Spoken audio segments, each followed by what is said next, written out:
Et si je vous disais qu'Apple imprime des milliards sans qu'on s'en rende compte? Pas avec une machine, mais avec une stratégie si efficace qu'elle transforme chaque produit du quotidien en machine à cash.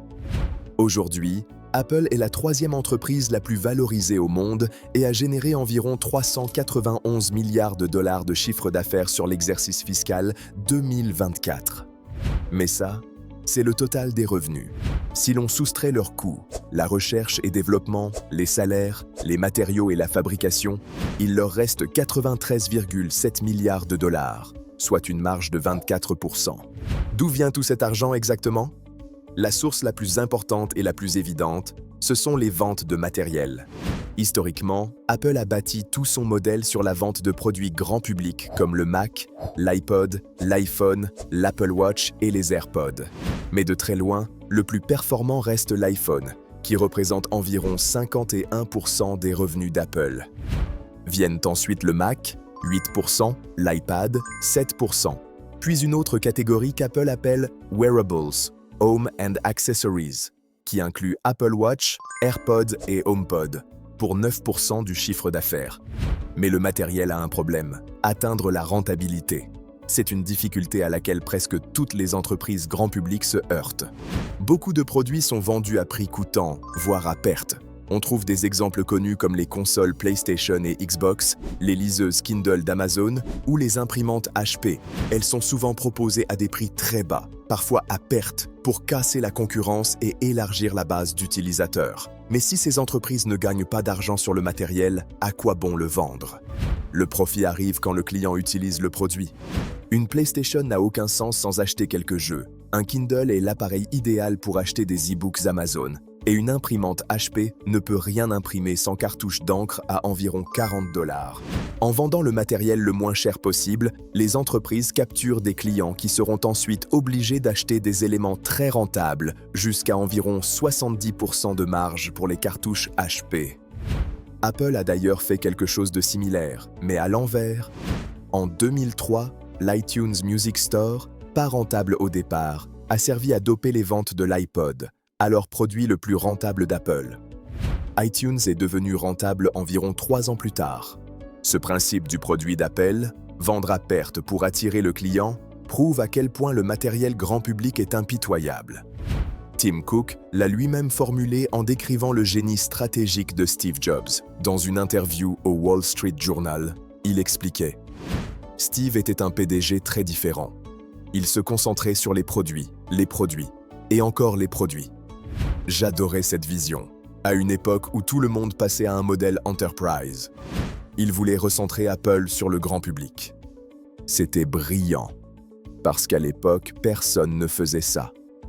Tout le monde pensait qu'on ne pouvait pas gagner d'argent en vendant au grand public.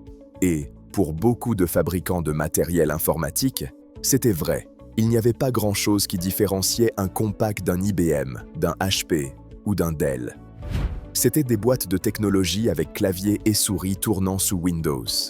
La plupart des fabricants de PC construisaient du matériel au moindre coût, en assemblant des composants standards dans une grande tour beige, à laquelle on branchait clavier, souris et écran. Ils n'étaient pas des éditeurs de logiciels, donc ils licenciaient Windows auprès de Microsoft. Et ils n'étaient pas des détaillants non plus, donc ils écoulaient leurs machines en vente en gros à des enseignes comme Best Buy ou Micro Center, qui revendaient ensuite au prix public. Tout cela créait des problèmes qu'Apple voulait éviter. Au lieu de boîtes beige ennuyeuses, Apple concevrait des machines au design marquant, radicalement différentes de tout ce qui existait. Au lieu d'utiliser le même système que les autres, Apple créerait son propre système d'exploitation, optimisé pour le matériel maison. Et au lieu de s'en remettre à des revendeurs tiers, tentative faite quelques années sans grand succès, Apple ouvrirait ses propres boutiques, avec un support technique gratuit pour rassurer ceux qui envisagent de basculer, et des conseillers compétents capables de recommander le bon produit à chaque client. Tous ces éléments offraient une expérience premium de bout en bout, inégalée par la concurrence. Et même si Apple tirait beaucoup de revenus de ce modèle, des fabricants de PC à moindre coût comme Dell et HP en gagnaient encore plus.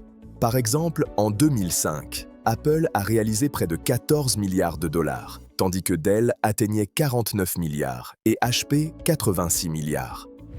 La raison tient à la valeur que représentaient les ordinateurs à cette époque. La réalité, c'est que les PC bon marché suffisaient à la plupart des gens.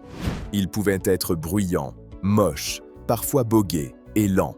Mais pour aller sur Internet, envoyer des emails et utiliser des applications de bureautique comme Word ou Excel, ces PC faisaient le job. Sans parler des jeux, beaucoup n'existaient pas sur Mac. À l'époque, beaucoup voyaient les produits Apple comme un luxe, destiné à ceux prêts à payer plus pour quelque chose qui avait meilleure allure. Et même si ça peut sembler réducteur aujourd'hui, il faut se souvenir que tout était différent il y a 20 ans. À l'époque, on avait surtout des ordinateurs, des lecteurs de musique et des téléphones portables. Les iPods étaient populaires, mais on ne gagnait pas grand-chose à les utiliser avec un Mac plutôt qu'un PC. iTunes était disponible sur les deux, et l'expérience restait globalement la même. Aujourd'hui, les produits technologiques occupent une place bien plus grande dans nos vies.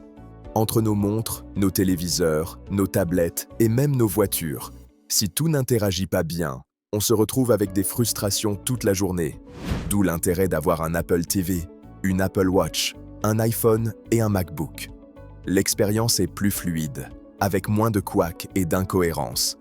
Les clients profitent donc beaucoup plus de l'écosystème Apple aujourd'hui qu'il y a 20 ans. Cela a produit deux effets. D'abord, Apple est devenu plus populaire, car la marque a toujours excellé dans l'optimisation de ses produits, de ses plateformes et de son écosystème d'applications. Ensuite, Apple a pu augmenter ses prix, puisque la valeur délivrée aux clients n'a jamais été aussi élevée. C'est pour cela qu'Apple parvient à dégager d'énormes profits en vendant du matériel au grand public, alors même que c'est l'un des secteurs les plus difficiles pour faire de l'argent. Mais ce n'est pas la seule façon pour Apple de gagner de l'argent. Quand les ventes de matériel ont commencé à ramer en 2016, Apple a compris qu'il atteignait la saturation du marché. Quasiment tous ceux qui voulaient un iPhone ou un Mac en avaient déjà un. Résultat, la marque se retrouvait à revendre surtout à sa base installée, plutôt qu'à convertir de nouveaux clients venant d'Android ou de Windows. On pourrait se dire, Apple a tout de même fait 217 milliards de dollars en 2016. Alors, où est le problème si c'est 8% de moins qu'en 2015? Le souci, c'est que les actionnaires attendent que la valeur de l'action augmente chaque année, ce qui devient improbable sans croissance.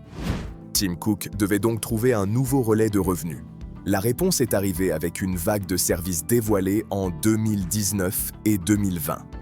Ces nouveaux services, Apple News+, Apple Card, Apple Arcade, Apple TV+, et Apple Fitness+. Ils rejoignent les services déjà en place comme Apple Music et iCloud+. Mais combien d'argent supplémentaire tout cela a-t-il réellement rapporté à Apple? Beaucoup. Depuis le lancement d'Apple Music en 2015, les revenus services sont passés d'environ 20 milliards de dollars par an à 96 milliards en 2024, ce qui en fait l'un de leurs segments à la croissance la plus rapide. Cela représente 25% du chiffre d'affaires total d'Apple, plus que l'iPod, le Mac, les AirPods, l'Apple Watch et le HomePod réunis.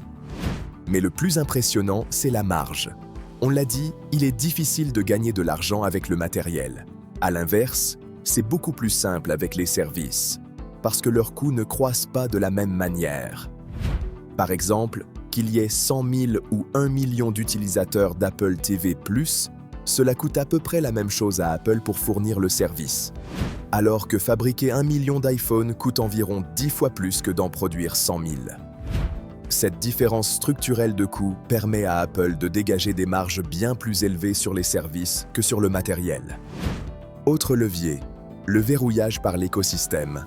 Au début de l'iPod, avant l'iTunes Music Store, on pouvait passer assez facilement d'un baladeur à un autre, puisque nos morceaux venaient des CD que l'on pouvait transférer sur n'importe quel appareil.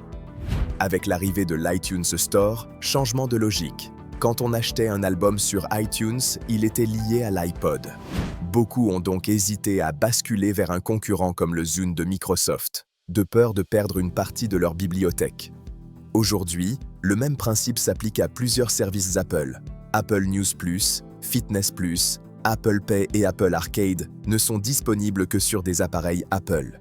Passer sur Android signifierait perdre ses cartes dans Wallet, ses articles enregistrés, ses jeux arcade téléchargés et ses séances d'entraînement favorites.